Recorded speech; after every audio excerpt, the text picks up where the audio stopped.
I want to speak to you this morning about giving thanks.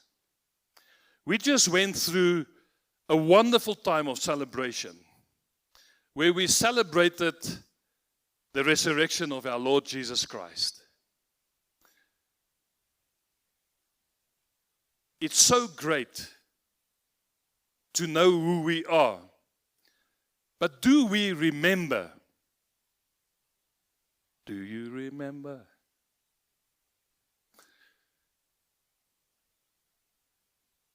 I'm not even good with songs, but I got that one.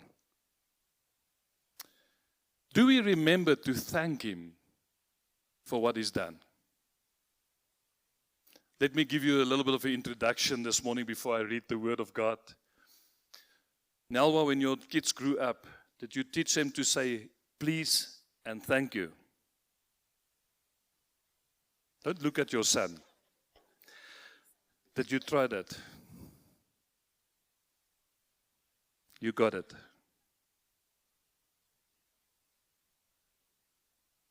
It's one of the most difficult things for us as parents to teach our children to say thank you. They have to understand that thankfulness is an open door to success. You don't get success because everything's given to you. You get success because you are thankful. My title is Giving Thanks. But I wanted to actually also say that thankfulness secures your future.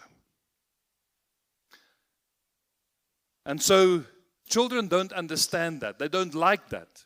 You know, they always fight against saying thank you. Easy, I hope you were saying thank you.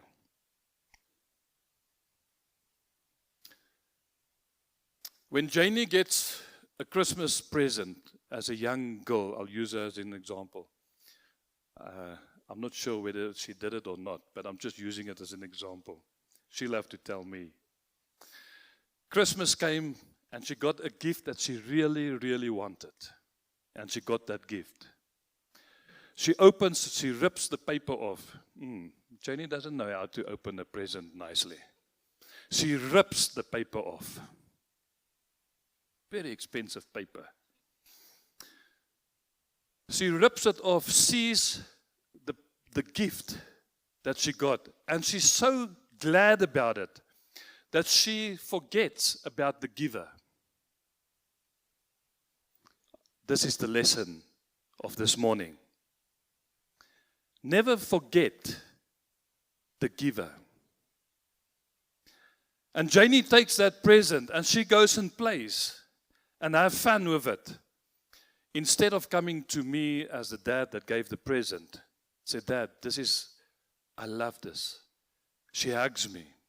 She says, thank you 10 times over because she's so happy to see this gift. Thank you, Pa. Thank you. Thank you, Pa. Thank you, Pa. Thank you, Pa. This is what Jesus wants from us. He wants gratitude. Is it gratitude? I just want to say the right English words. He wants that gratitude from us. There was a story in the middle of the 19th century where in America, I don't know the names, I'm bad with names, but I'm going to tell you the story, where this steamship was on the river and it capsized.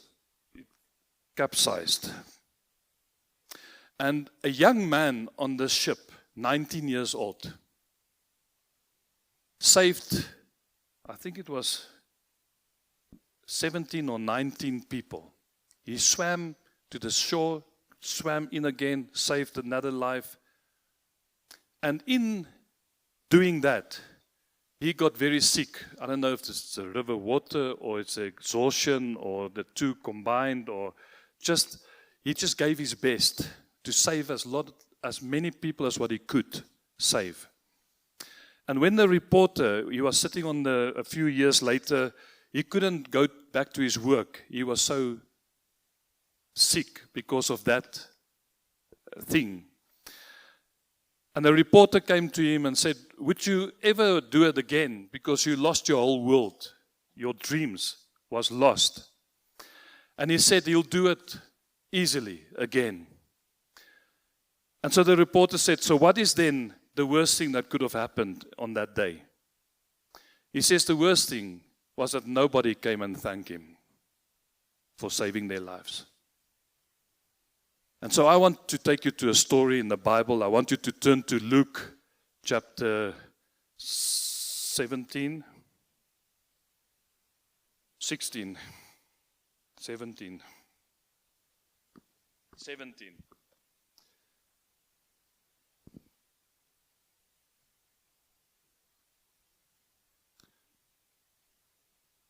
I want to read this to you. And it says, now it happened as he went to Jerusalem, this is Jesus, as he went to Jerusalem, that he passed through the midst of Samaria and Galilee. Then as he entered a certain village, there met him 10 men who were lepers, who stood afar off. Some of the words I made yellow for you, because I'm going to talk about those words just now. And they lifted up their voices. What did we do this morning? We lifted up our voices. It's so wonderful for me when God moves through the whole meeting. I just love it. Lift their voices and said, Jesus, Master, have mercy on us.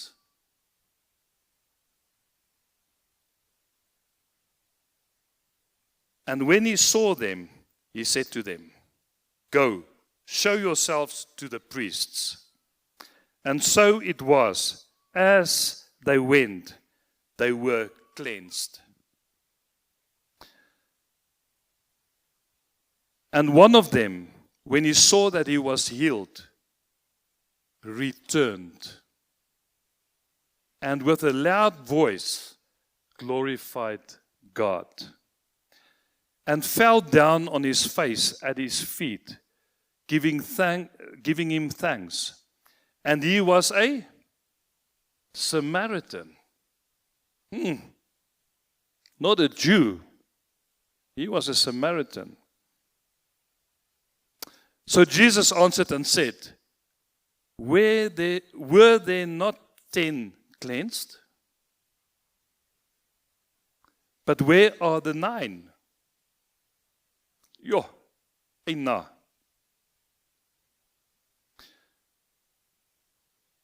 Were there not any found who returned to give glory to God except this foreigner? What are we doing in the house of God? And he said to him, arise, go your way, your faith has made you well. Now, I've got 10 minutes to try and tell you what I want to tell you. And I've become a good pastor. I can preach long.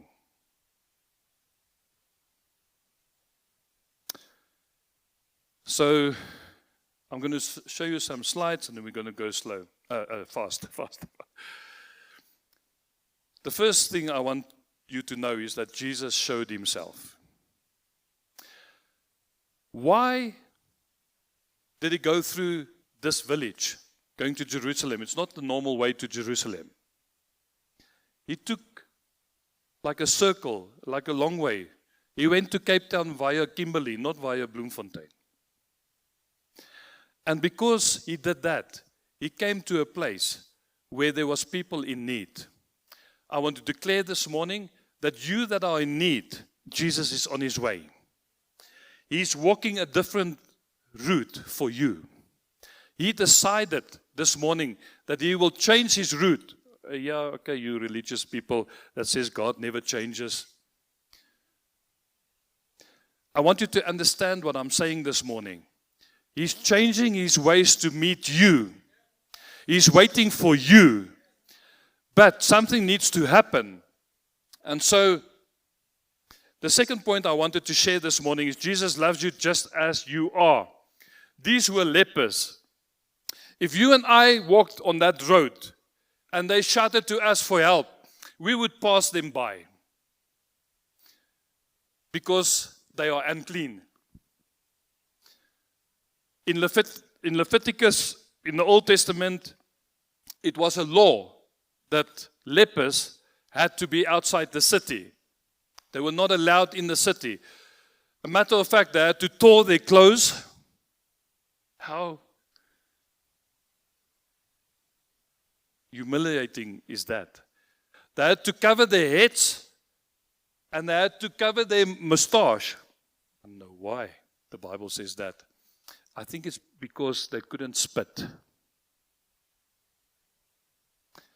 And so, whenever somebody came close to them, they had to say, hey, I'm sick, I'm a leper, don't come close. It's in the Word of God. How privileged are we to be a people with whatever our shortcoming is, or are, or whatever, that we can just call upon the name of God. We don't have to hide ourselves. In those days, there was no cure. And I want to say to you that yes, Jesus loves you just as you are. Stop telling people only that. I want you to tell them the last bit of that sentence.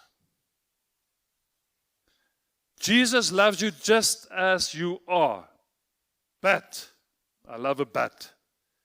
But He loves you too much to let you stay that way. So, family, get ready because change is your portion. Get ready to change. I'm so blessed by Nelwa's report this morning to have seen the big change that has happened here. And I speak that over you and your husband and your congregation also this morning. May this go there and change their lives, your lives over there also. God will never leave us where we are, but we have to be willing to move further. Jesus loves the faith they had. Now, this was interesting.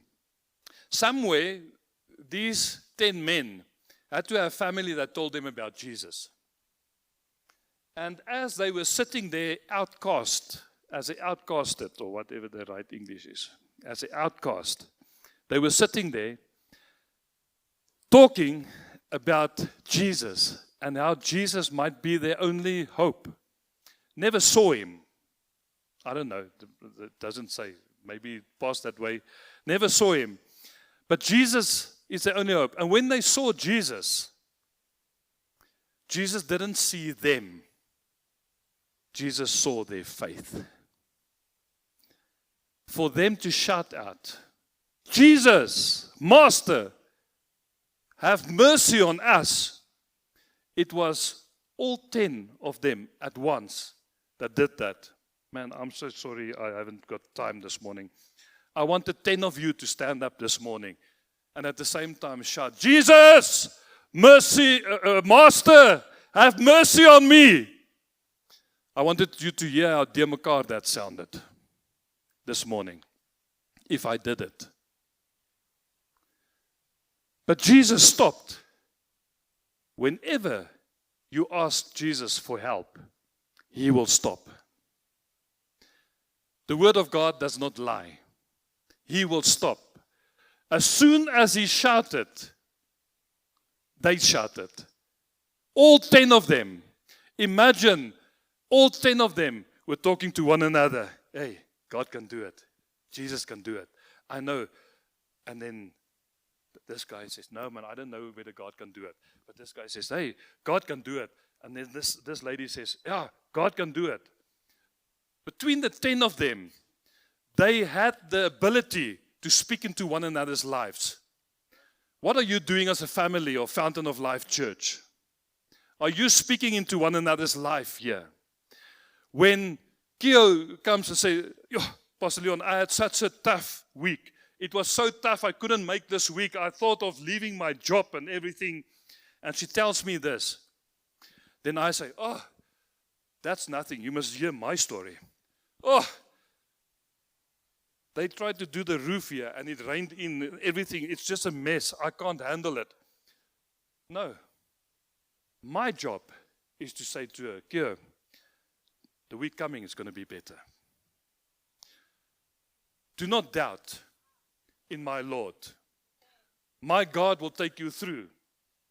So it's one thing to have faith, but what we need is faith with action. These guys didn't ask Jesus, heal me or heal us. They only said, have mercy on us. And prayer is so important. But sometimes some of you will say, Pastor Leon, I don't know how to pray. Even when times are tough, I'm not sure really what to pray. Well, the word of God has just given you a good prayer. When things are tough, you say to Jesus, Jesus, Master, have mercy on me. All you have to do. Nothing more. Jesus knows your needs.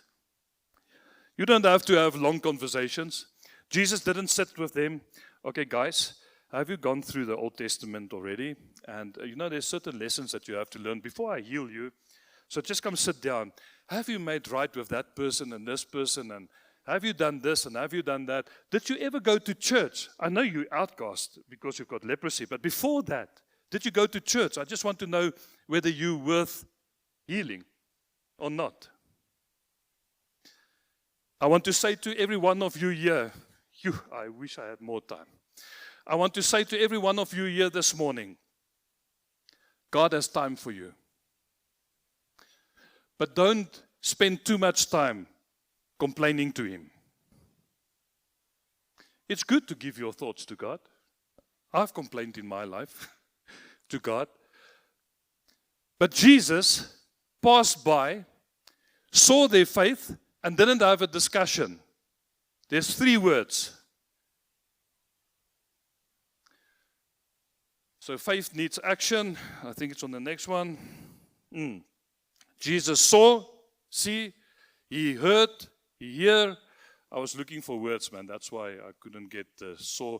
If I put saw into the Google, I get a saw, I'm not so sharp yet. He saw, He heard, and He spoke.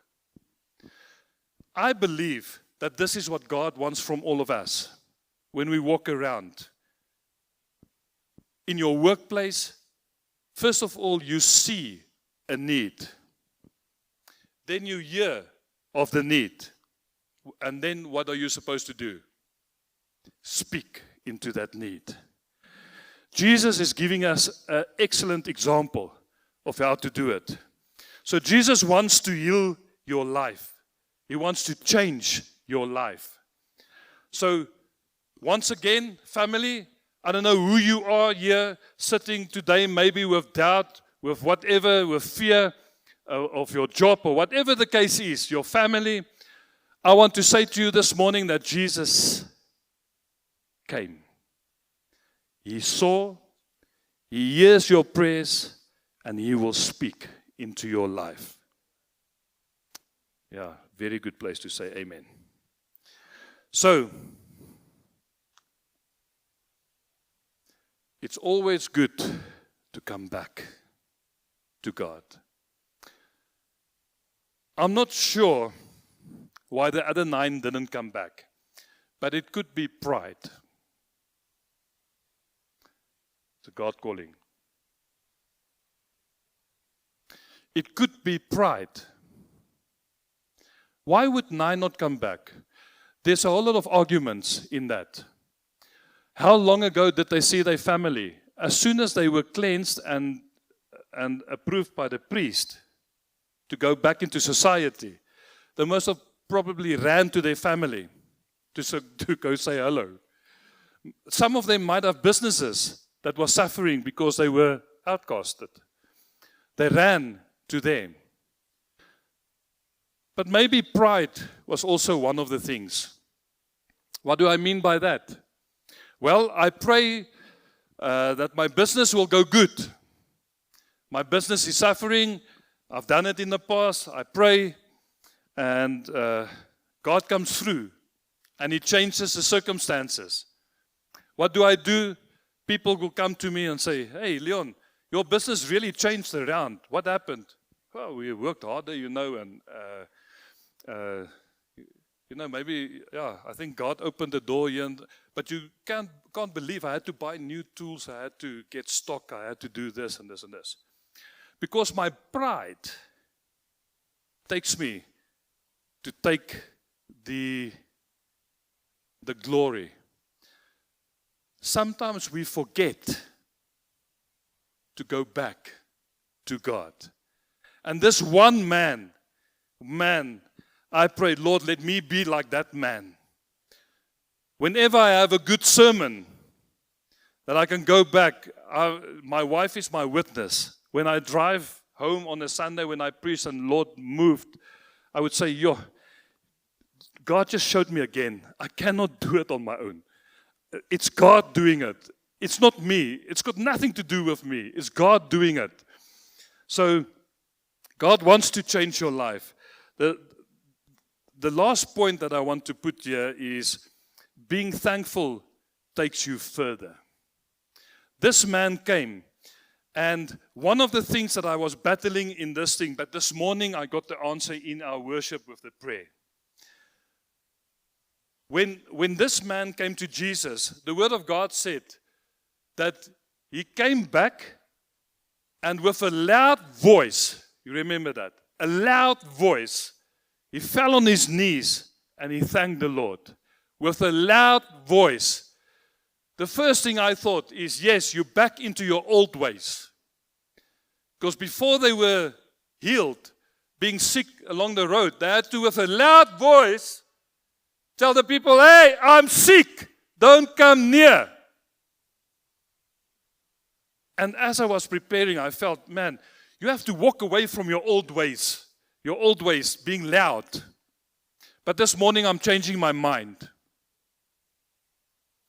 We have to be loud so that people can hear what Jesus has done for us. When he fell on his knees, he didn't worry who was standing next to him, who was watching. But with a loud voice, he said, thank you, Lord, for saving me, for healing me. And what was Jesus' words? So Jesus answered and said to him,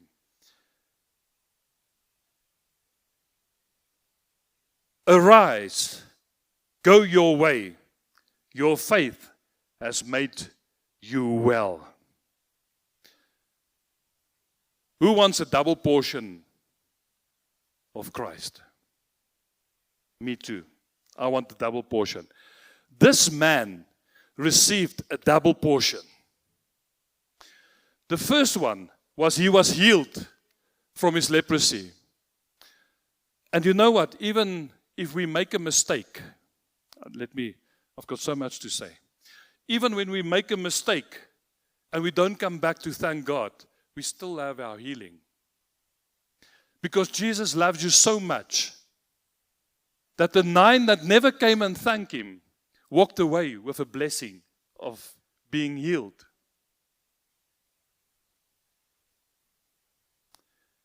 But let's learn from this word this morning that when God does something for us, we have to go back to him and thank him. Don't everyone come to me this morning. But when I give a good word, it's good to come and thank me for it. Because when my wife makes me a nice plate of food, I always thank her for it. Is that true? Every day, I say thank you to her. Why? It's a lifestyle. You have to learn. Thankfulness gives you a future. Takes you further than what you ever will be because you're thankful.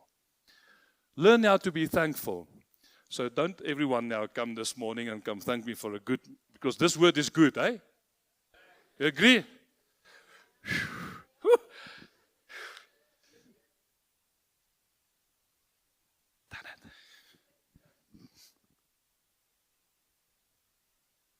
The Word of God says in 1 Thessalonians 5 verse 18, in everything give.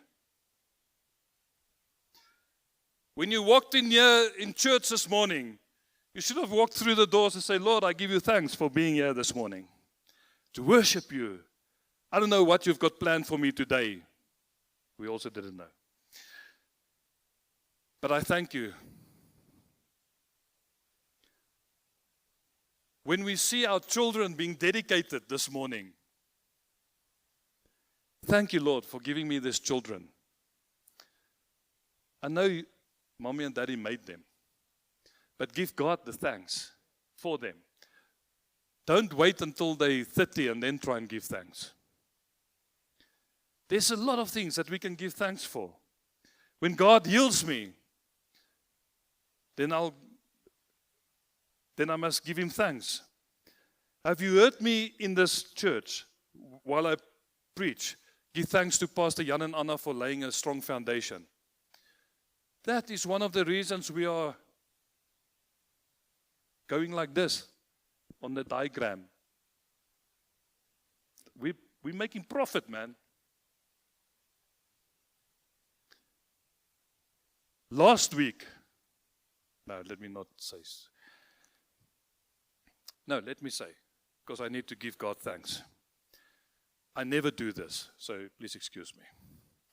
Last week, on Resurrection Sunday, we were 443 people.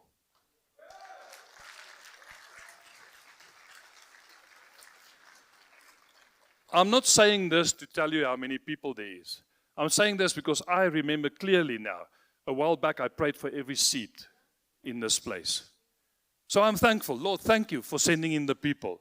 Thank you for for putting people on these seats to hear your word, to go out, to lead and to impact, and to be a voice to our nation. Amen.